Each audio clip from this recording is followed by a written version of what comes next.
I was born in Salt Lake City in 1903 on March 27th. And I went to the University of Illinois from 1920 through 1925 in the Department of Landscape Architecture. Okay, now. On that first thing, I need to correct that first one. Oh, it was okay. 1921 and not 2020. Okay. Because in 1920, I went to the University of California at Berkeley, and I was just too darn young and naive when I got myself out there all alone. I was led around by one of those young other students to enroll me, and we never went near the landscape department. So I did take sort of the general requirements that you have to have as well that first year, but I didn't accomplish anything in landscape architecture, and having not even put my foot in the door was something awful, but that explains why I was just immature and didn't know enough about where I was. But anyway, the next year was when my father took hold and decided he would see about what schools would be really the best. And so then he went back and called on the faculty and went around and met everybody and prearranged my life in Illinois. And I'm very glad he did, because I fortunately had the most wonderful teachers at that time. And one of them happened to be the brother of E.B. White, Stanley White. Did I ever tell that anywhere? No, that's the architect E.B. White. Is it? It's the one who wrote for the New Yorker for 20 years, was one of the editors of the New Yorker. He's a literary person. He makes sense. He wrote, Charlotte's Web. And that's E.B. White. Yes. Oh. That's the E.B. White. And his brother was Stanley, and Stanley was a bit older. And he and Stanley, and I have a lot of things about E.B. White and Stanley together, because Stanley was older and had a lot of influence on E.B. White. And the other people from the faculty in 1921, the profession was really new. It started about 1895 with the Olmsteds. And so to go 30 years into the profession was all we had done. And so most everybody in that period had gone to schools, either Harvard or Cornell. And so most of my teachers, all my teachers were from either one of those schools. And so we had unusually wonderful contacts with the profession as it was. And also we were there near Chicago, and it was the days of Frank Lloyd Wright. And we went to a lot of those beautiful homes, and we went to wonderful gardens that had nothing to do with Frank Lloyd Wright, but I mean, I mentioned that we were exposed to all this. And so I lived in a sort of a special time, I think, that enriched me a great deal. And very fortunate to have been in Chicago in that environment during that period. Yes, having come right. from Utah. Yes, that's right. I lived in California and other places, but I landed in Utah. I kind of the Utah Nursing Company. So anyway, I then went to work for a firm in Denver, because I went home. My father died 2 weeks after I graduated from college. I always feel so sad about that, because I don't know I don't know what I'm about to say about my father, but I wish he could have known that I did follow through with his hopes. Certainly. And I think about that a great deal, because I think I had a special father. He's probably aware of it, so. I hope so. You wonder about everything. Yeah. So your father was pretty instrumental then in your becoming a landscape architect. Yes, my father had a very fine education. He had gone to school at a private school, and I didn't say the name of anything today. Phillips Exeter Academy was where he had gone to school. So he was familiar with that part of the woods and what the education was, and in terms of Utah being very, very primitive in terms of reaching out in the world. So that was real lucky. And then once you started in on the field, what was your first experiences? Yeah, your first jobs, and who influenced your career at that point? My father having died, and I came home, and the Utah Nursery Company was sitting there. My brother and I and my mother were there, not knowing what to do with it. We had employees that we thought, well, maybe we can just go on, but we knew so little about it that we were not very good directors. But during that period, there was a great opening into horticulture and gardens, because it was after the First World War, and people were beginning to have money to buy homes. They never had such a flowering into home ownership as it was at that time, and so that meant that all the families wanted flowers, and they wanted roses, and they wanted other things than just berry bushes and fruit trees and seeds for the farm. That's what the emergency business had been. So that had changed and became it was a wonderful time, because people were beginning to want to really do nice things with their gardens. And on account of that, I think that I was in Salt Lake, and my family was known because of my father's business and so forth, our time in Salt Lake, that I had exposure to people that could afford to have nice gardens. And I seem to have gone on the same old way. I have been always getting very nice jobs all my life. After I was in the nursery for about 2 years, I think it was about that much time, one of the people from the office of McCrary, Kelly and Carhart in Denver was looking around for an employee, and he inquired at the University of Illinois if there was anybody out in that direction. And so he came to see me in Salt Lake, and he hired me, and I went over to Denver and worked for them for 2 years, because I didn't really want to stay there. After that, I went into business for myself, and ever since, I have been in business for myself. Barbara Feahley, landscape architect. That's right. Good. I'm afraid I'm getting to the end of the road, because I think that I can't get out there and drive anymore. I don't see well enough. And there are a lot of little things that are making me know that the end is there as far as being an active professional. And so I hate that to happen, because I'm working busily on things, and I have several big jobs right now that will take me most of this year. And so but Marlene is carrying on. I'm giving her the new work that comes in that I don't want to have anything to participate in it for, and it's building her professional life.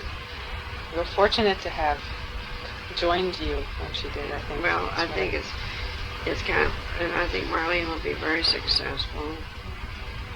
She's very attractive, and she's capable, and she has had a good background. She has a degree from the University of California in landscape architecture. So we both have had the right backgrounds so we get along together, and she's been with me 5 years. I can hardly believe it. The time goes so fast, I don't know. And it was just 2 years ago I was seeing the exhibition. It didn't seem like it was that long ago either. 2 years ago this spring. Is that right? No. So it's been that long. Did you go to it? Yes, that's when I met Marlene. Oh, I see. Yeah, that exhibition. So that's great. But looking back, are there any events that were critical to you in terms of things that happened outside? You were just out of school when the Depression probably came around. When the Depression came, that ended everything. Yeah. the Utah Nursery Company failed, for one thing, and but I immediately got other kinds of jobs. I worked for the hospital as an outpatient interviewer, people whether or not they were eligible to even come to the county hospital. So I was running around and seeing that side of the world. And I was paid $90 a month.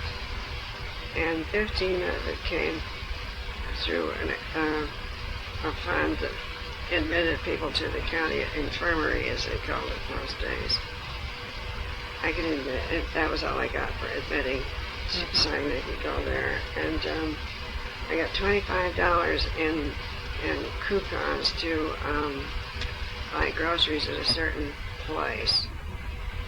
And I can't remember too much about them, but it was all in little chunks in various ways. I finally got the $90. And that took care of the grocery bill for my mother and my sister and myself. Was never more than $25 a month. And my mother's house had been, my father's had died. The monthly payment on the mortgage was $50. And that was too much, and we got it reduced to $25.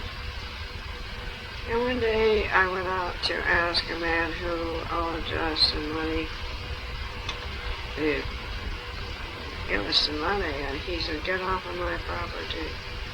It was that, people don't realize how different that depression was. When they say we're in a depression, I don't know what they're talking about. They don't know the depression. And then my brother had gotten married, and he had a little house, and he was in an apartment renting. And we figured out that we could take some snowberries, which would grow wild around here, but they're a very good shrub in Utah. And they split. They're like things that divide. They can divide them into 5 or 6 plants if you dig up a pretty big one. We decided that if we could sell him, sell the owner of the apartment, some shrubs to plant in front of it, it would pay 1 month's rent. And that's what we did. And another thing I did, I knew that somebody had a clump of Madonna lilies growing in her property. And it occurred to me that I would call up a number of people that had been my clients briefly, because I went into business.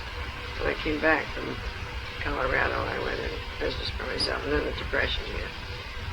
And so I decided that if I could sell a dozen of those bulbs to a number of people, I could get $15. And so I called up and I sold them at $1.25 or something like that for a dozen bulbs, and packaged them in sacks. The one woman, when I got them, and I delivered them, when I got them to this one person, she wanted me to plant them, so I planted them. That's the kind of depression it was. Every little bit, whatever you could come up with. Anything, and so we managed. And then when things got easier, my business, I've always had clients.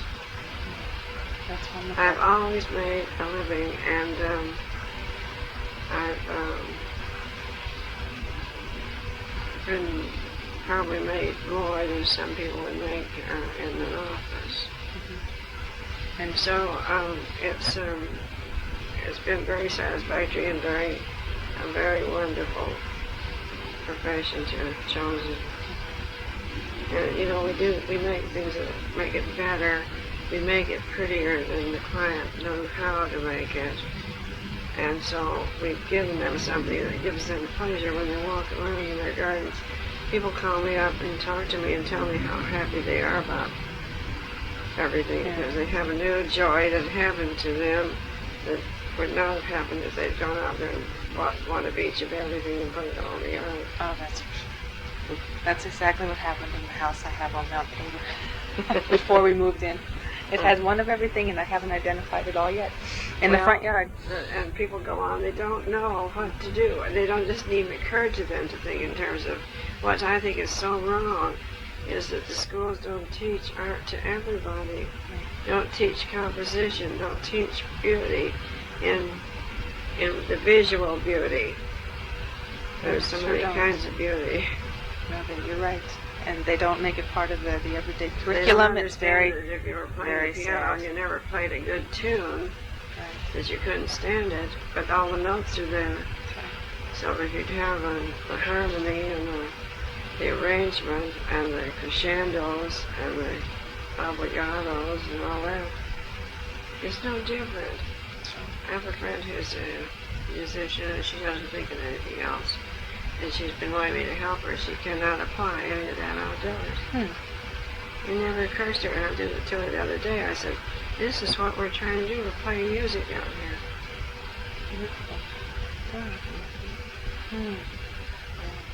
So maybe that should lead into some talk about your favorite projects. Well, those that have managed to play music. Well, I've had lovely, lovely projects, and I always, of course, Alishan was perfectly wonderful challenge, and Mr. Gray, the owner, was, his only request was that we do the very best we could. And he gave you every opportunity to be as creative as you could. He didn't dominate. And we didn't talk about it in terms of doing it as cheaply this way or that way or any of that sort of thing. It was to do it as well as we knew how. And the other thing was that that was my part of it was to restore it to the forest. We had scraped off everything. I have pictures of what Salasham was in the process.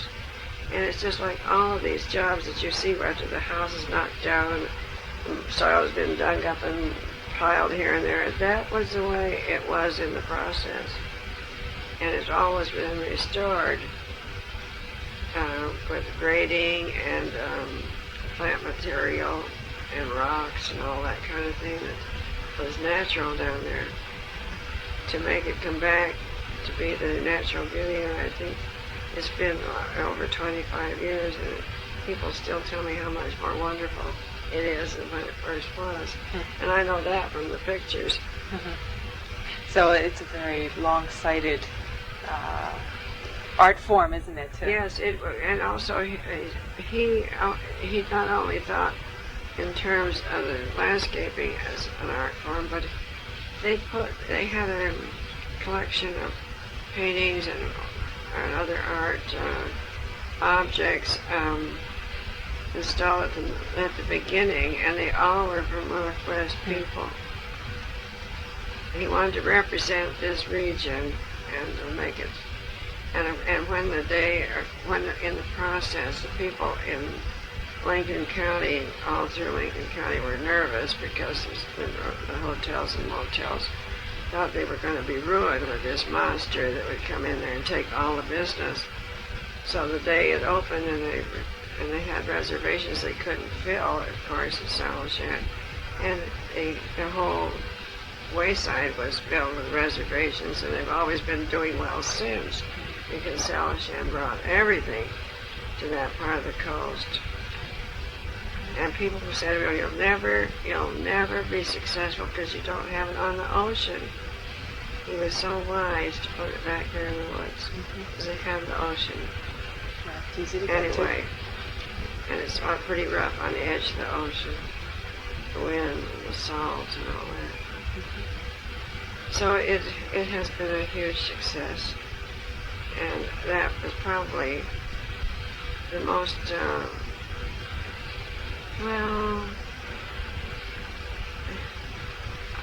it has a spiritual feeling. We were all bonded to each other, for one thing. There was a team, that John Storrs and I and the owner and the general manager and the general contractor and one or two other people who were the team. And we became bonded. We worked together every day for a year.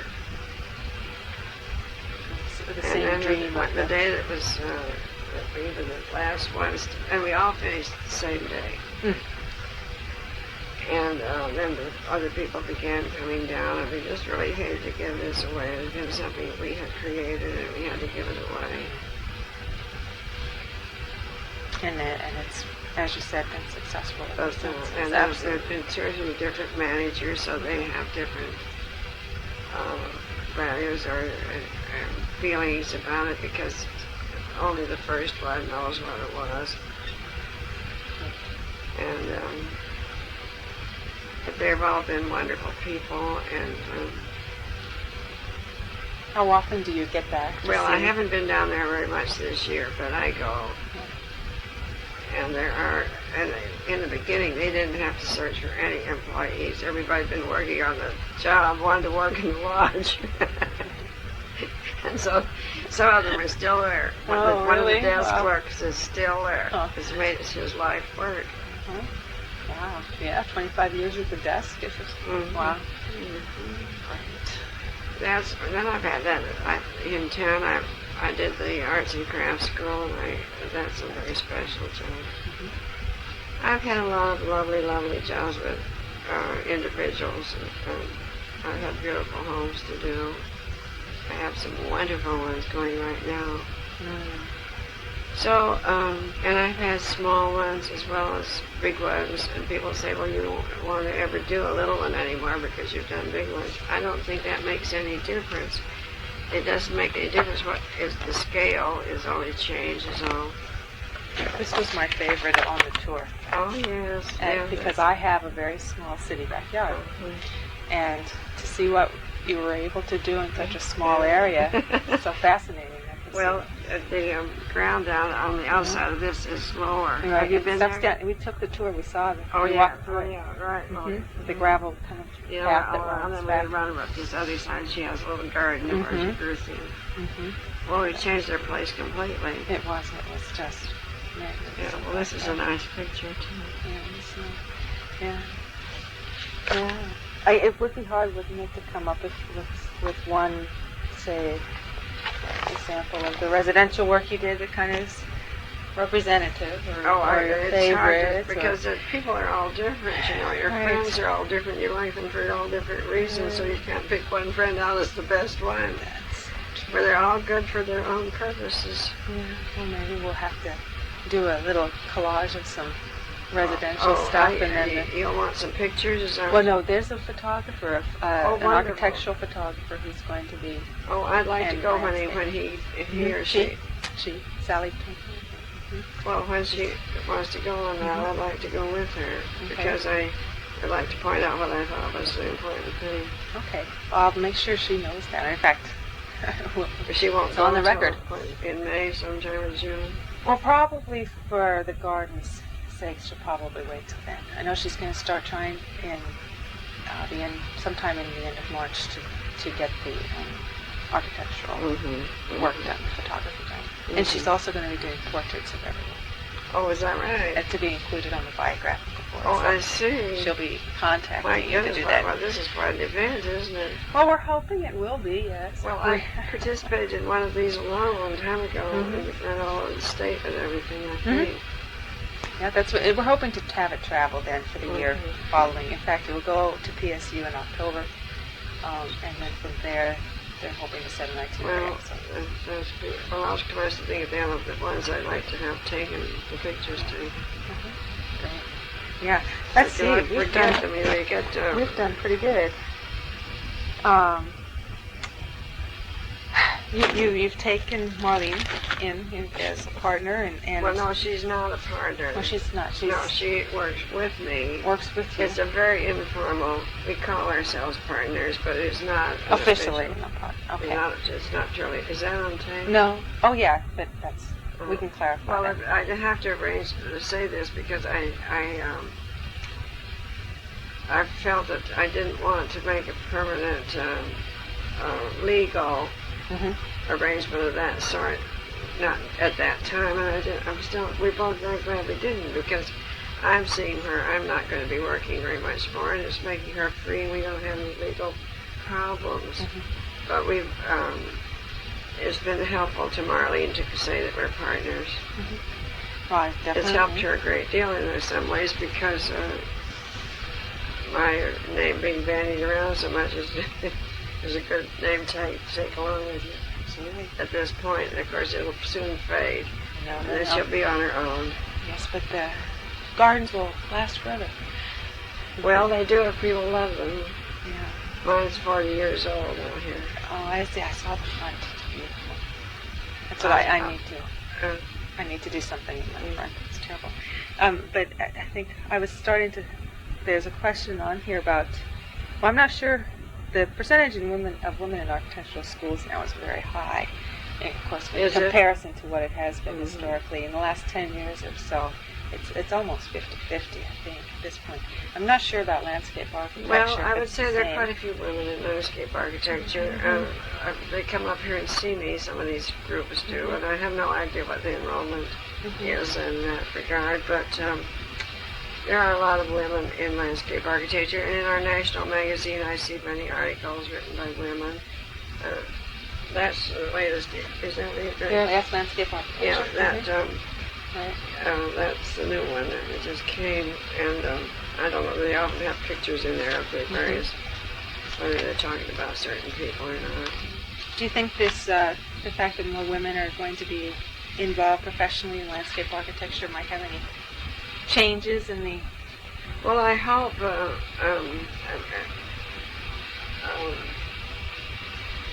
yes, I think there'll be changes because I think that women go at things differently. I think we're more sensitive to certain things. That's a bad thing to say, though, because they're very sensitive men. Real artists and some men, you know.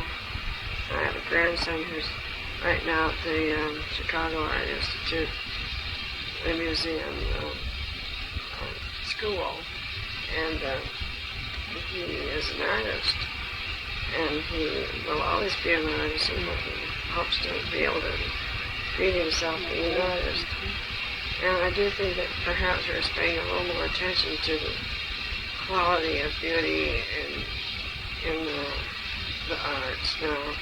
I mean, architecture, I think, has increased in thinking in terms of lots more of that kind of response from people, and certainly our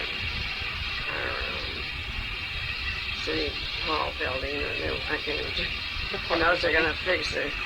Right, it was in the paper this morning. Right. Yeah, it was the most, it always made me think of an old dingy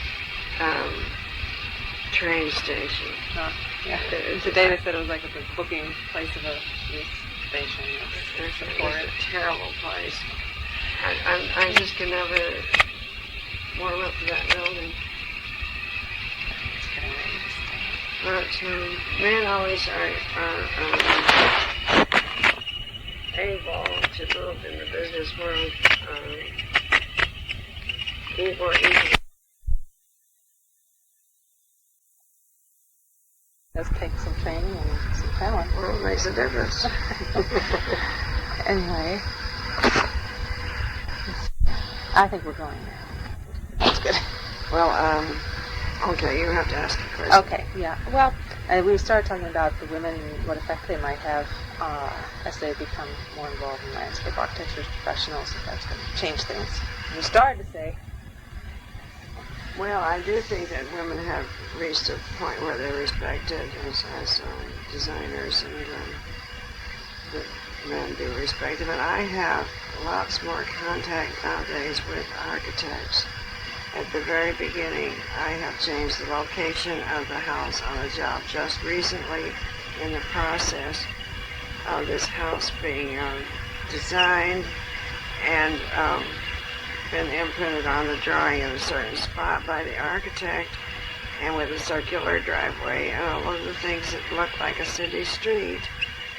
And I've changed it so that we're out in the far reaches of the hills in Portland with this house on a somewhat country road, and I've made it now so that the road does not divulge what's in there, and that you can't see the front door from the road entrance.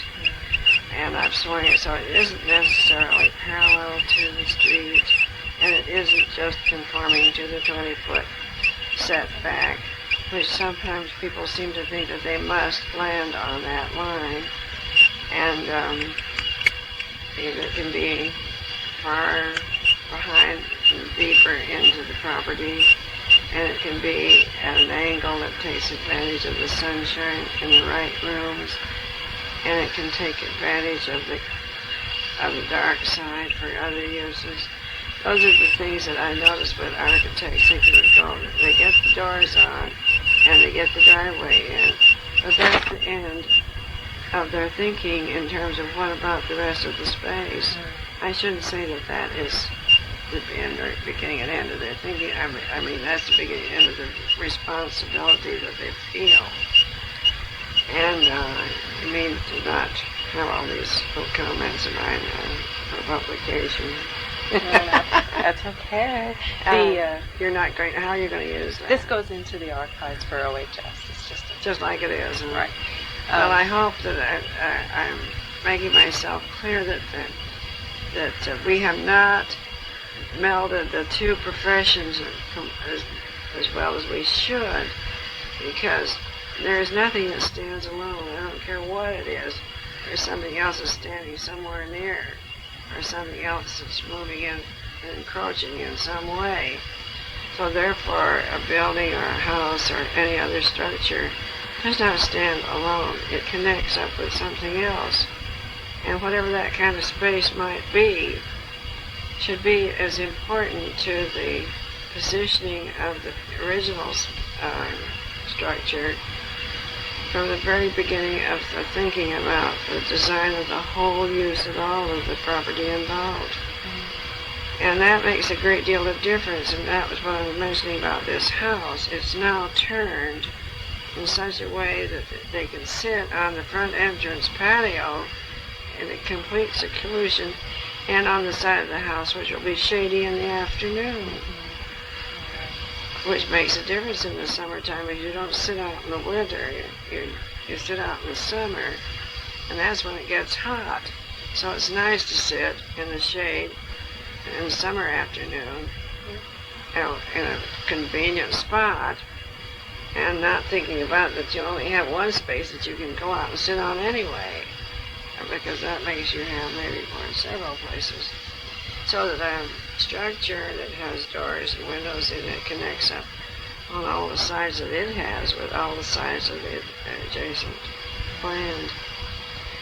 And those are the things that I think we have not completely united, or we'd like to be more united with the thinking of the original concepts of the house and building, and work with the architect in a very complete way. There has been times in the years when some offices have always had a landscape architect in their office, but it takes a long time to be educated to the fact that those things are important to the client. The architects then, as a rule, do not consult with the landscape architects enough. No, they do not do it enough. But I will say that I have connections with some that do. I have a house right now that I did a number of years ago, and the architect and I worked on it very briefly, but we did do it together. And then this family had a fire and destroyed most of the house, and we're doing it over again.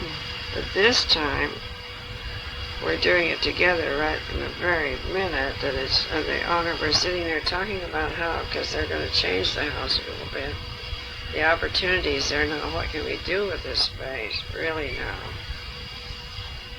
And probably ideal, isn't it? To get so we're not just opening the door and walking out and hoping that something will happen out there. But we know what's going to happen out there, so therefore the house maybe should be turned this way or that. Not in this case, you can't turn it, but you can change the front door, which we've done. And so it's wonderful when people can have faith in each other and know that they can get the best result. Good. Let's see. Oh, you'd mentioned a grandson, and is going to be an artist. That feeds into your family a little bit. and a question about how your career and your family worked together over the years, and your impressions of how that goes, and any suggestions you have for those of us trying to do the same things today. Well, I do think that I get back to that very thought that from the very beginning, art's the most almost reading and writing and adding and subtracting. But art is really, it's such an eye-opener to the world that you can apply all these other things, the reading and the writing and the arithmetic. But if you don't know anything about beauty, you've missed an awful lot.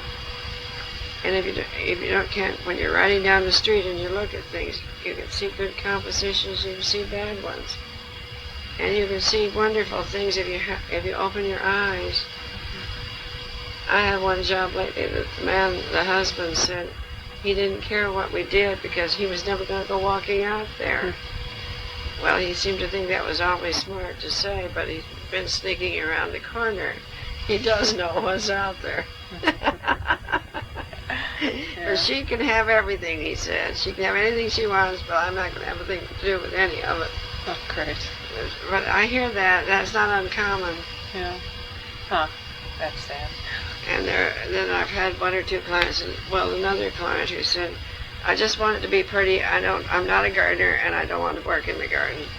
So, but that's fine, but she wants it to be pretty. So if she's easy, that's going to be wonderful. That's you can I can do plan exactly a garden, what I want to do. A garden that's easily maintained that she won't have to go out and work in.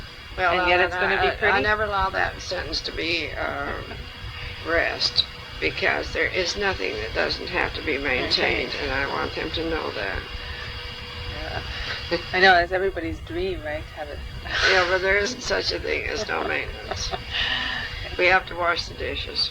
That's right. Low maintenance, but not no maintenance. Well, we just better have paper plates. That's right. So we don't want paper plates, even in the garden. No, not in the garden. So this is the thing. We got to recognize that there's a price on everything. Yeah. Good. But when they say that to me, it doesn't have to be elaborate. It just has to be beautiful. But it won't be beautiful if it's not maintained. Oh, well then. So they get that from me. I think it's probably my old age. I just dish that sort of stuff out. These days, I didn't used to say all these things. I get that thing. So let's see. I wanted to ask you, how many children? I have 2 children, and I have 4 grandchildren. Mm-hmm. And so they were born while you were working here, or working? Oh yes, and my office is in my basement. I'll show it to you.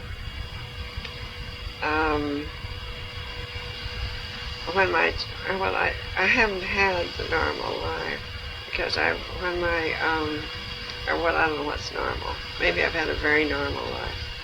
My first husband died 7 months after my son was born. And then I was a widow for 7 years, and I was working then. I worked all the time. My mother lived with me and helped me with my child. Then, after 7 years, I married again to Bill Feahley, and we were moved out here almost within a year. We moved out here. And I had my daughter. So there were 7 years or 8 years between those children. And those were my children. And then my husband was not truly my son's father. He adopted him, but he had never had any children. And when we married, we were 40. And my daughter was born after that. It was not the same as a perfect marriage where you have them both the same age and the children come along and it's completely shared. So I have not had that. I don't know that many people do. I don't know. And while these children come home in the afternoon, there's nobody home. My daughter's in the same situation. She gets home late, and her daughter's sitting there in the house waiting. She's gotten in the house by herself. Yeah. And here you were able to work here in the house, so you were always home. I was always home, and I could always go at 3 o'clock and drive them, or you have to pick them up, or drive them to something or other that they did after school. But I didn't have the volume of business that I subsequently developed over a period of years. But I don't think they felt that I was not around. I was able to be around. And I think that was why I never wanted to move my office. I do enjoy a very nice practice. I do have my clients come to this house. When I show them the drawings, we sit out here at this table, and I have a lamp that I put over the table, and it sees my garden out there too. But I do take them down to see the workroom that these things come out of. And I have managed to do very well this way, but there's no glamour in terms of what the other offices are representing their work in. And I don't have any desire or effort to do much promotion of any kind. And so I've just been kind of lucky that work has come to me. And it still comes, and so I can only say that I think that perhaps the way I practice has something to do with it. I make that drawing, and I spend a lot of time with the client explaining it, and I have developed now one contractor that I want to work with and no other. And he and I have been doing these jobs together for over 15 years. That makes it so he knows what I'm hoping for, and he and I understand each other completely. And he's very cooperative and reports in on every kind of change or thing that might be taking place, so that I can come out and see if I like what we have to face up to. Those are the kind of things that I give a lot of supervision time to.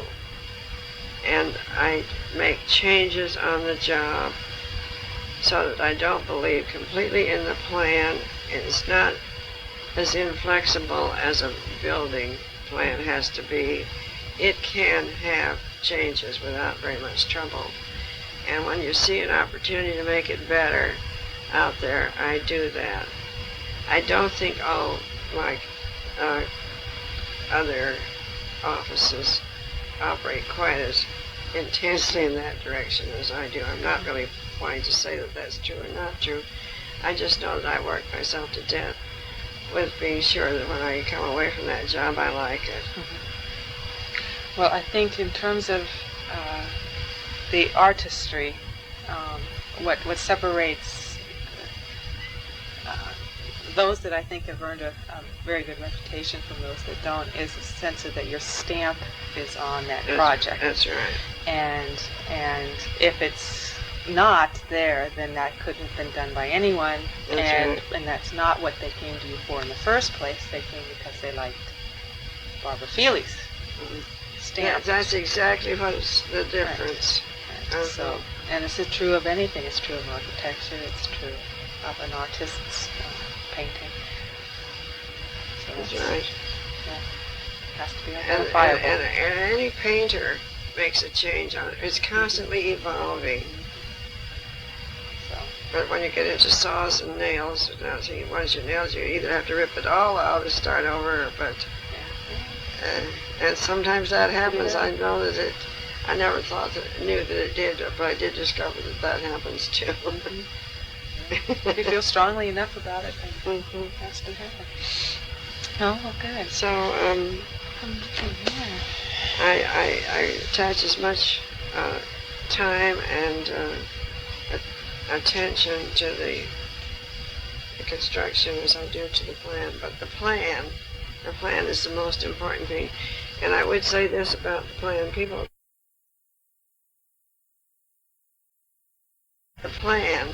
the plan is the most important thing. And I would say this about the plan: people think of landscape architecture in horticultural terms. Anybody they say, "Oh, you just love plants." I love plants too.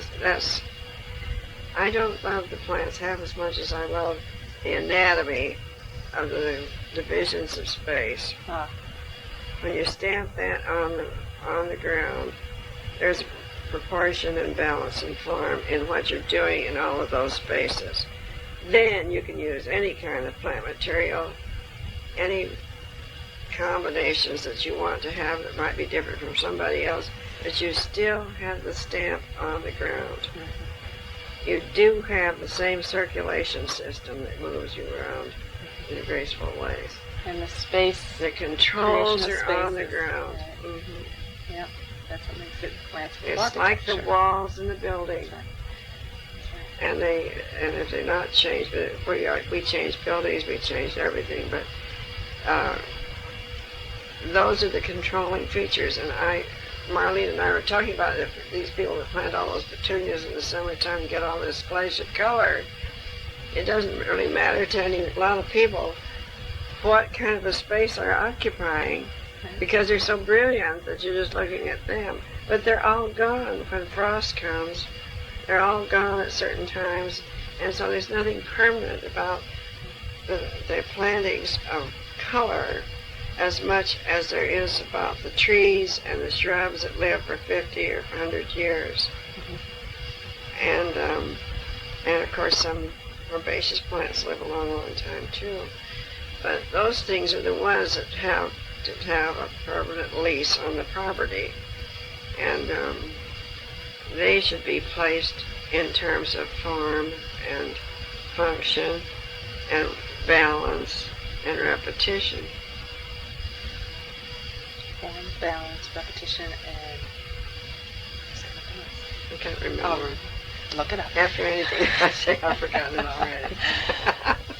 Well, I know when I was walking through your gardens on the exhibition, on the tour, that I immediately revised all plants that I had for my garden at home. Is that right? Yes. Well, that's interesting. Yeah, because it was. I have a little English cottage, and they had prior owners had taken out the front yard and tried to put in an English cottage garden, and it did have one little dabs of all kinds of perennials, and then the backyard would be an ideal one to do something similar to this too, but nothing had been done in it at all. And I started looking in terms of the plants native to Oregon and what could work in my backyard that doesn't get much light, salal and things like that. And, at any rate. Well, that's been fun. Yes, and as an architect looking at it, like you mentioned, spatially, being able to... That's the whole thing. People come in here and see the shape, and that's what is important, is the shape. It's nothing great. It's a very simple place, but it's what carries the eye. And gives you places to sit, as you mentioned, in one case sit out on the side and have something to look at. And, yeah. Well, there's just a lot to be said for the... I was telling Marlene the other day, I said there's only one plant that's worth anything. It's the first one that we sell them. It's not the planting plan. It's not the construction to show how to build the wall. It's nothing but that simply distribution of space and how it's gracefully assembled. In architecture, what we call the pointille of the building. The concept. Right. The minute they start, I could not very much change this without changing it all, because one thing leads to another around here.